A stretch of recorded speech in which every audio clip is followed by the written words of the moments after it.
Hello everyone, and welcome to another Friday Night Magic, another week of Friday Night Magic here at GameSwap.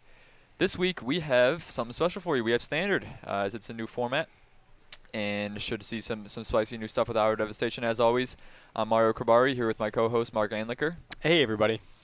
And for round one we have some new things. We got Grixis Control, probably with, as we can see in his hand there, Nicol Bolas, classic from Hour of Devastation already.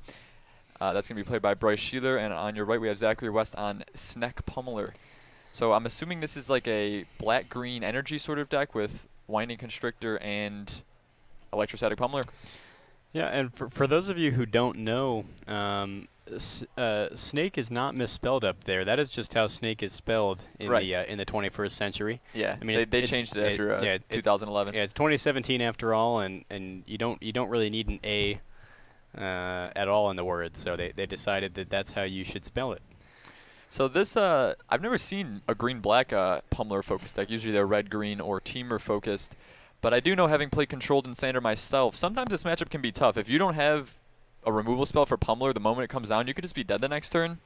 So we'll see if Brice is able to keep the Pummeler at bay. Sure. Now, so Zach is necessarily in Jund colors. Do we think there are more colors than that? Or it's just going to be Snake Pummeler? I don't know if he's actually in red. He could just be in green-black, to be honest. But well, isn't Pummeler? Pummeler's a colorless card. Oh, what am I thinking? Oh, I'm thinking of Voltaic Brawler. Okay, yeah, that's usually why they're in Jund. Here we see the turn 2 Winding Constrictor, namesake card of the deck. Brice just playing some tap lands. That is one of the drawbacks of this new Grixis Control. You're going to have a lot of tap lands because the mana in Standard is kind of awkward. There's a bunch of different types of stuff. There's stuff encouraging you to play basics, and then there's the cycling lands, which aren't basics, but they're good because you can cycle them. There's creature lands. It's a little bit complicated, but... The Wandering Fumarole is probably going to be pretty good here, yeah. as long as the tap land doesn't end up killing him. Right. But I think he'll be able to survive here just for a little bit at least. So we see Zach on turn 3 here get a forest with his Attune with Ether, and then he's going to deploy a Glint Sleeve Siphoner. So that's a very good card in this matchup. It's going to let him draw a card every upkeep if he pays 2 energy, and whenever it enters or attacks, he gets an energy. So obviously, as always with playing against Control, you're going to want to draw as many cards as you can, and this Glint Sleeve Siphoner is a good route to do that. Yeah, this Glint Sleeve Siphoner is literally a dark conf. Well, I shouldn't say literally. That's a ludicrous misuse of a word, but it's practically a Dark Confidant here in these matchups. In fact, you know, if you have any energy gained at all, it's basically just a Dark Confidant with Menace. Right. The card is just insanely good. So we do see Zach uses his first draw there, uses 2 energy. So because he has the Winding Constrictor in play, anytime he gets an energy, he gets an additional one. So this Attune with Ether gave him 3 energy. When the Siphoner entered, it gave him 2 energy. So he's already gotten some unconventional use out of this snake. Usually people think about counters, but it does give you more energy as well. Brice has yet to play anything. He cycled a Censor. He may be building up for an Hour of Devastation, the card. Yeah, as we know, Hour of Devastation is now live in Standard. This card's pretty sweet. For those of you who don't know, namesake card of the set, though it's not a mythic, interestingly. No, it's a rare. Had to fit with the cycle of rares. Yeah, I actually just opened one from my my prize packs from pre-release. So I was pretty stoked. I said, Mario, what do you think my Hour of Devastation's worth? Like $15? He's like, no man, it's more like 7. I'm like, what the heck? This isn't. It's going to be going up though. Yeah, I think. So I was surprised to learn that it was a rare, not a mythic. But anyway, card's very good. Deals 5 damage to all creatures and planeswalkers. And creatures lose indestructible. Right, and creatures lose indestructible, which is actually pretty relevant in this format that has things like Heroic Intervention and Ulamog running around, Selfless Spirit. Avacyn. Yeah, Avacyn, sure, yeah. Yeah. You can no longer blink your opponent's board wipe with your Avacyn. So we see Brice did finally do something. He disallowed the second Glint Sleeve Siphoner there. Now, so does Hour of Devastation say that your opponent's creatures lose indestructible if they have it? No, it just says they lose indestructible. So if you Hour of Devastation and your opponent responds with Avacyn, Avacyn still blows them out, right? No, it gives your creatures indestructible, then Hour of Devastation resolves, your opponent's creatures lose indestructible, sure, yeah. so forth. So we're going to see Nissa Voice of Zendikar here from Zach. Oof, and that resolves. you know, coming from a control player's perspective, whenever you let a Planeswalker resolve, you're usually feeling pretty bad. But again, with Hour of Devastation now, maybe you aren't because you're able to kill that. Yeah, the fact that it deals 5 damage to Planes... I mean, there are very few Planeswalkers except for Nicol Bolas that are going to survive that, and it doesn't hurt him anyway. So, yeah, pretty sweet card. It, like I said, does 5 damage to all Planeswalkers. What loyalty does Gideon have after he pluses up? 5, so he's 5. So yeah, Gideon, not even Gideon can be saved from the Hour of Devastation. So we see a really good play from Zach there. Brice decided to Magma Spray the Glint Sleeve Siphoner in response to Nissa adding counters to things, but Zach had the Blossoming defense, and yeah, with so much damage coming across, Brice is just going to have to scoop him up there. Did not even get to 5 mana to cast his potential Hour of Devastation. Yeah, Nissa plus Snake is pretty good. Yeah, that's one of the scariest things about Winding Constrictor is not removing it the turn it comes down, and it was out there for way too long for Brice to be able to keep up. Yeah, and unfortunately, that thing being a 2/3 means you can't Magma Spray it. Yeah, no, you cannot. You have to. It's interesting the way that Grim Flayer has been crowded out in this format, because Grim Flayer is obviously the better card in the larger picture, but being a 2/2 in this Magma Spray Zombies format, Grim Flayer is just not quite cutting it. Gets blown away with the rest of them. Whereas Snake, it does have a powerful ability, but being a 2/3 is really what makes this card, relevant in this format. I think if Snake were a 2/3, and it is also able to block like a lot of the early creatures from things. yeah, absolutely. It blocks that Glint Sleeve Siphoner as long as you have another guy and they can't kill your your Snake. So yeah, I wonder what Brice is gonna do in the the sideboard here. I saw him bringing in some Cut to Ribbons. So Cut is 4 damage for 2 mana at sorcery speed, but that is able to deal with a Winding Constrictor since 4 damage obviously is going to be good enough. So that'll be helpful here. So do you think Brice? So given that Brice was able to pick up Hour of Devastations, do we think Brice still has some number of Sweltering Suns? Actually, yeah. So I got a chance to look through his deck before. A little while ago. He only was able to find 1 Hour of Devastation, so he still has 2 Sweltering Suns and only 1 Hour of Devastation. I'm assuming he would either want all 3 Hour of Devastations or 2 and 1 or something. To me, it seems like maybe not a card you want 3 of, but 2 seems like the right numbers. I mean, just being a 5-drop sorcery. Right. You don't want to overload on those. But yeah, I feel like it's been so tough to acquire that card. I know the store that we're at here, GameSwap, is working tirelessly to try to restock them right now. Yeah. Because that card is it's a huge meta shaper in this game. And it just came out. People are eager to get their hands on it, and I guess not that many have been opened. Thank God it's a rare, not a mythic. Yeah, if it was a mythic, it would be quite expensive. Yeah, as people noted in the chat, we'll get the record fixed here. Whoever is running the stream seems to have incorrectly labeled the win. It was Zach that took that game. Yeah, so we did see Brice with the Nicol Bolas in the deck. So he has Nicol Bolas. He has Chandra, Torch of Defiance, which is actually really important for Nicol Bolas because the +2 mana ability lets you cast Bolas a turn or 2 earlier. Sure. And that's really good. He also you also got to be careful though not to Hour of Devastation your Chandra. That's true. You don't want to kill your own Planeswalker. I also saw he has a Scarab God, at least one of them in his deck. Okay. And that's an interesting player in this Grixis control list. He has an interesting range of top end threats. Usually, the decks are a bit more, or could be a bit more refined, like maybe just Gear Hulks and Nicol Bolas, or just the Planeswalker line. But I think he's got everything, including the Scarab God. Has he got Kefnet in here? Maybe in the sideboard. Kefnet is also very bad with Hour of Devastation. Sure. Oh, sure. Yeah, it loses indestructible. Sure. Yeah. That's a good point. I wonder if we'll see that card entirely fall out of the blue side, because generally speaking, prior to Hour of Devastation, that card was the set and the card. Kefnet was a great mirror breaker in the blue control decks. But yeah, you're right. That seems terrible. Of course, it's not that hard to counter a 5-mana spell in the control. You can't really rely on 5-mana spells in the control mirror, especially at sorcery speed, because you're going to lose the counter war. But yeah, I can see how that card would totally make Kefnet no longer viable. So we see Brice with an untapped mountain on turn 1. Choke Estuary off the top, going to get him to 2 mana. I see he does have a Sweltering Suns in hand. So Sweltering Suns does take care of Winding Constrictor as well, but here we're going to see Transgress the Mind, which reveals 3 Sweltering Suns. Wow. a Gear Hulk and a Harness Lightning. So I probably, I mean, I don't know. I probably just take the Gear Hulk if I'm Zach at this point. Yeah, this seems like You're not getting through these Sweltering Suns anytime soon. So yeah, this seems like quite a lot to take. If you can just take Brice off of his threats, maybe he'll never do anything. Sure. Of course, you know, Sweltering Suns being able to cycle here is pretty relevant. So.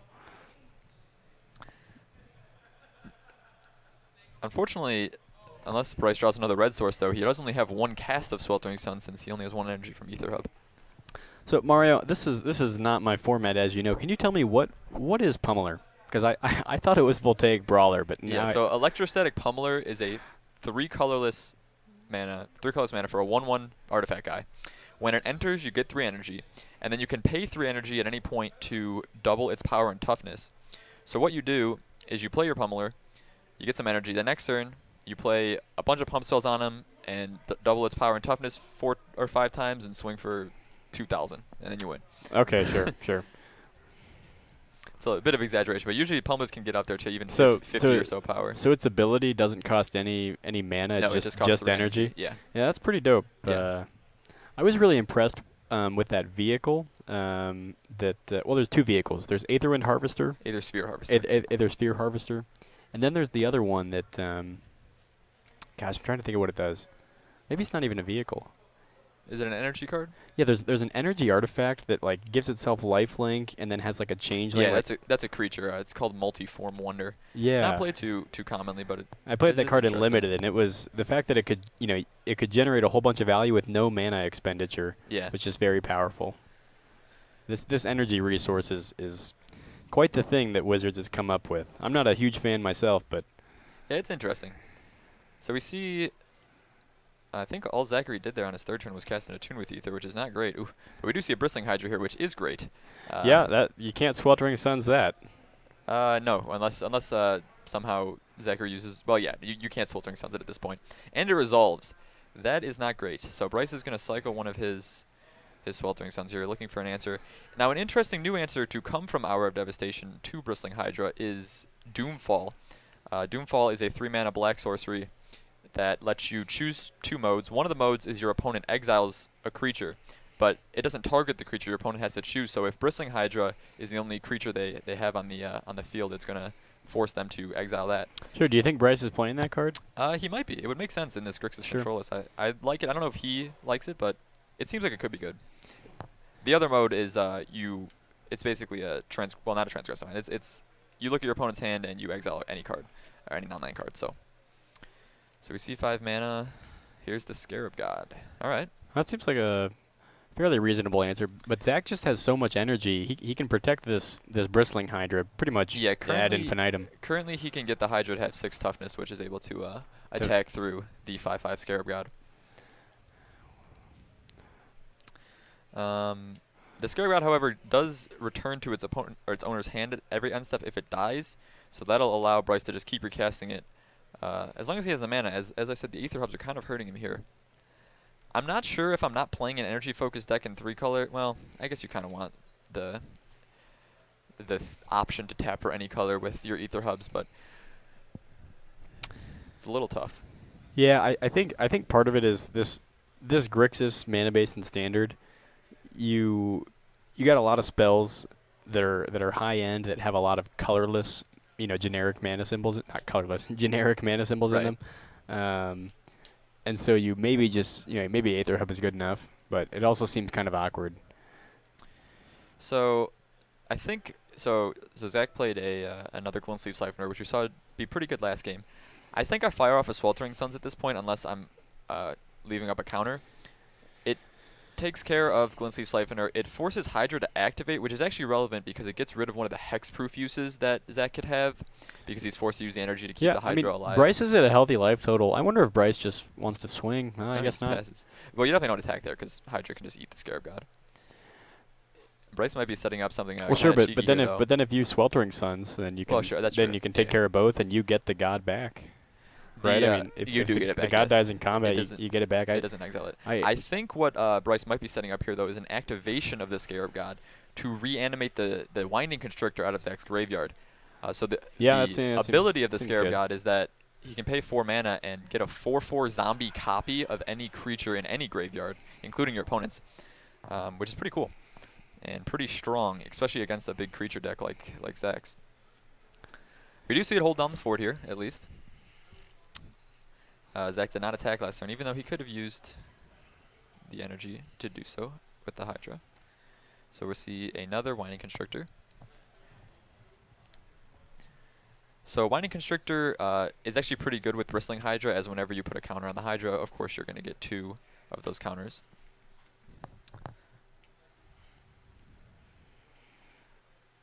And we did see Zach use his Glint Sleeve Siphoner there, so obviously drawing extra cards is very important against the control matchup, as I mentioned earlier. However, the going under 6 energy is a bit risky when you have your Hydra in play. It will eventually grow big enough just to get out of the damage-based removal, but the hexproof is super relevant. Yeah, absolutely. The I think we saw Brice is sitting on Harness Lightnings, right? And those just seem not any good. He has some, yeah. I don't know if he has any more. I saw a Chandra, and we still know he has another Sweltering Suns. I think he still has 2 Sweltering Suns, actually. So does Zachary's deck play? Does he play Tyler's Tracker? He must, right? Yeah, probably. At least I mean, in the sideboard. you get bonus energy from the snake. So this could be. Draw a lot of cards. Yeah, I like this line. So Zach attacked with his Menace creature, but Brice is actually going to be able to get 2 blockers here. At instant speed. At instant speed, make a 4/4 copy of the Winding Constrictor. And I'm assuming he's going to set up a double block on the Glint Sleeve Siphoner. Now, maybe Zach saw this and has some sort of pump spell that he's going to use to kill the god or the zombie, but this could be a pretty good play from Brice. Yeah, we do see the double block here. Does Zach have any response? Just thinking about it.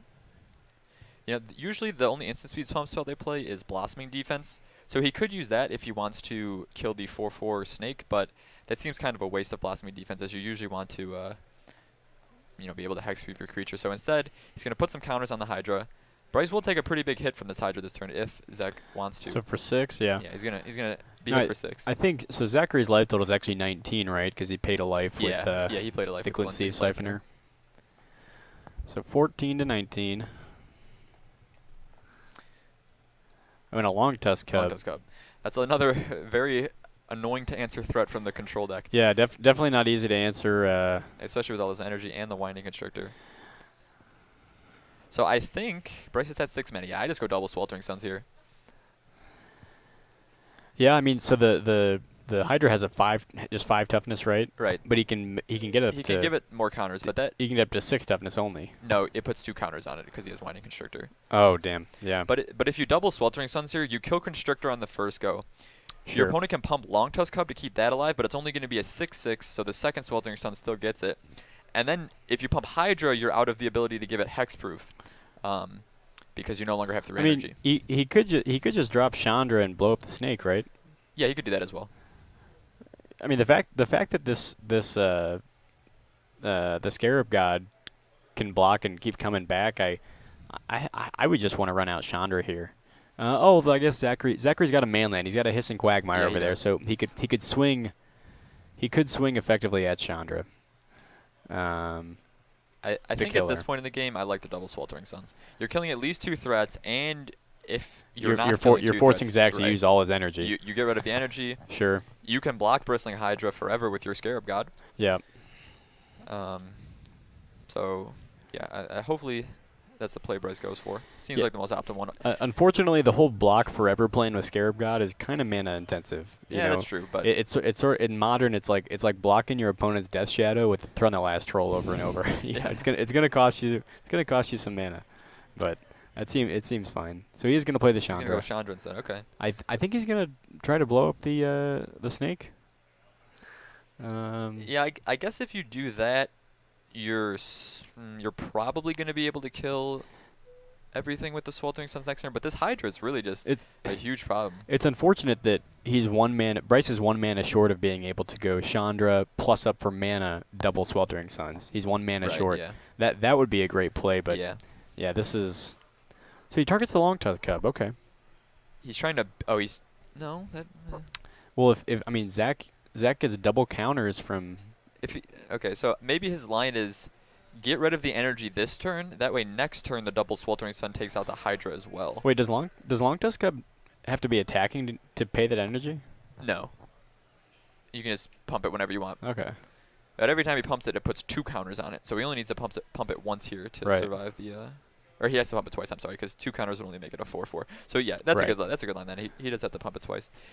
Yeah, the Scarab God is kind of interesting in Brice's deck. I don't think he's playing many creatures himself. He has Torrential Gearhulks, which is amazing with the Scarab God because you can reanimate your Torrential Gearhulk and cast another spell. But it is just good in a matchup like this where your opponent has big creatures. So this is interesting. Oh yeah, that is not good. Oh. So he tried to go with the Sweltering Suns to take out both the Snake and the Long Tusk Cub. But unfortunately, Blossoming Defense is going to save the Cub. The Snake still goes down, but now he's got 2 giant threats to deal with, which is not great. Yeah, I think I would have liked the double well, I guess he still gets blown up by the double Sweltering Suns. Now, so what's awkward here is Zach to get this Chandra off the board has to activate Hissing Quagmire, but if he does that, he'll, well, so Long Tusk is now a 6/6. Yeah, Long Tusk is a 6/6. Hydra is a 5. No, it's a 6/5.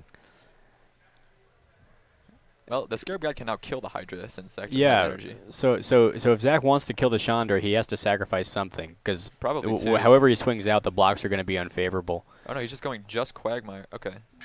So just Quagmire at Chandra, is that right? Yeah, and then both of the large guys at Brice. Well, I say you give up the well, geez. I think you have to block Bristling Hydra here because it might be your only chance to ever get rid of it. And then I probably would keep Chandra alive, but then you lose your 4/4 because the Quagmire has Death Touch. So if you block, the fact that Zach has not sent creatures, has only sent 2 creatures to Brice's face and 1 at Chandra, if Brice just protects the Chandra here and takes some damage to the face, if he blocks with the Scarab God, next turn he can just recast the Scarab God and be in a pretty good spot. I mean, but you have to block the Hydra with Scarab God because it's currently a 6/5 and you might never get another opportunity to kill it. So he's blocking Hissing Quagmire with the Snake Eternal. Yeah.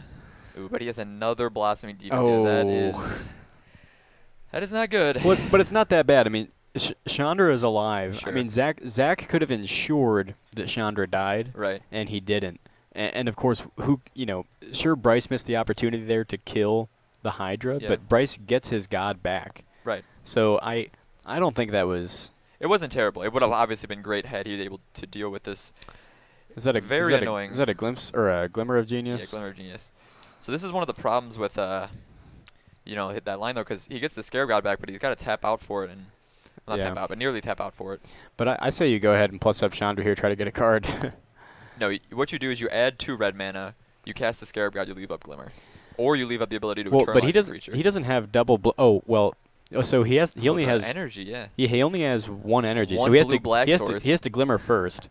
Yeah, that's fine. You Glimmer main phase, you get additional energy, and then you activate Chandra. Well, and then you plus up Chandra for the red. And yeah, that's the line with his mana base. If not, he could have left up 4 mana to either Glimmer or so I say get a creature. So you definitely Glimmer and then see what you scry and consider plussing up Chandra. Right? Well, I don't think any card for 3 mana you're casting is relevant here. Because Sweltering Suns isn't going to do anything. Yeah. There's no other... I mean, you could get like a... I guess if you get Harness Lightning, you can kill a Hydra, but... And you're taking 6 again from Long Tusk Cub, maybe 7 with the energy. This is a tough spot. Yeah, double Blossoming Defense looked real good from Zachary. Yeah, that definitely good. And the mana base on Brice's side really is hurting him here, not being able to do everything he might want to. So yeah, I guess Brice can make enough mana. If he pluses up Chandra, yeah, he can put out the Scarab God, reanimate a creature. So no, he can't, though, because he only has 1 additional blue or black source, and he's going to need that to cast the Scarab God itself. Nobody has 1 energy. Right, but he can only use it once. So he has to cast the Scarab God. The Scarab God costs 3 blue-black. That uses his Choked Estuary and one of his only energy. Oh, I was just thinking he's short on blue, but you're right. You're right. Geez. We have 4 Aether Hubs. I think we're being too hard on Brice for playing Aether Hubs because I don't think you expect to see all yeah, 4. Right. Usually you're not. But at this point. Yeah, this is awkward though. So he is going to plus up Chandra, make the mana. It doesn't make any sense there not to Glimmer though, because you can't do anything else. You know, you might as well get the energy here while you have the chance. Yeah, because now you, yeah, I don't know why you don't. Do you think does Brice know that he can't Glimmer? Yeah, he's got it. I mean, he just uses energy to cast the god. He realizes he's choked on colored sources. But so if he can't, I guess he's holding this mana to cycle Sweltering Suns. That he could do, yes. That is definitely. But that's the only. I mean, if he Yeah. doesn't cycle Sweltering Suns, that I guess That's he must be doing that. All right. Well, he was able to kill the. Walking Ballista. So I think Yeah. we're gonna see this. Well, I guess he's not gonna blow up Chandra he yet. can't. Okay. He's just gonna He kill puts him at Brice. 2, yeah. That was lethal because Yeah, he took 6 right, from the right, Turbo right. and then Ballista X2. Jeez. Dang. So that was an interesting matchup. From my perspective, having played blue-red control and standard for quite a while, usually black-green decks like that are not too tough of a matchup, but obviously when your opponent has multiple blossoming defenses and is able to resolve all their threats instead of you countering them, it's very difficult. And additionally, with Brice's 3-color mana base, he definitely was hurt Brice's deck is interesting. We really didn't see any counter spells. Yeah, we didn't. And it's also interesting that his hand disallow at least. His hand there was four Aether Hubs and 3 Sweltering Suns. Yeah. That's not. Yeah, I mean Sweltering Suns is good in this match, but there's a lot of ways for the black-green player to play around it. So. Yeah. But yeah, I mean Zach also lucked out, I think, with those double blossoming defense. Right. So we did not see Pummeler out of the Snek Pummeler deck, but we did see the power of the snake. Yeah, I'm still excited to see this Pummeler strategy. We might see it later. So Pummeler is a very annoying deck to play against. It's very strong. It can just win out of nowhere. And the Pummeler variant is usually decent against control, but yeah, we just saw we didn't see Brice never got to his real top end, right? He was able to cast the Scarab God, but he was playing from behind that entire time and just had to use his chump block, which obviously was not great. He didn't find Nickel Balls. He didn't find any of his Gearhulks. Zach took out the playset of Pummelers from his deck.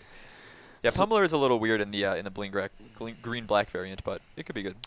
So, folks, we'll be back with round 2 sometime soon here. Let us know in chat what you're playing at SCG Cincy tomorrow. Yeah, and we'll see if we can try to get the same deck or a similar deck on camera so you can watch how it plays out. Yeah, it's a brand new format. Could be some interesting stuff. Yep, could be a boat. You know, Sky Sovereign. Great card. Sky Sovereign. That's right. All right, we'll be back soon here. Don't go away.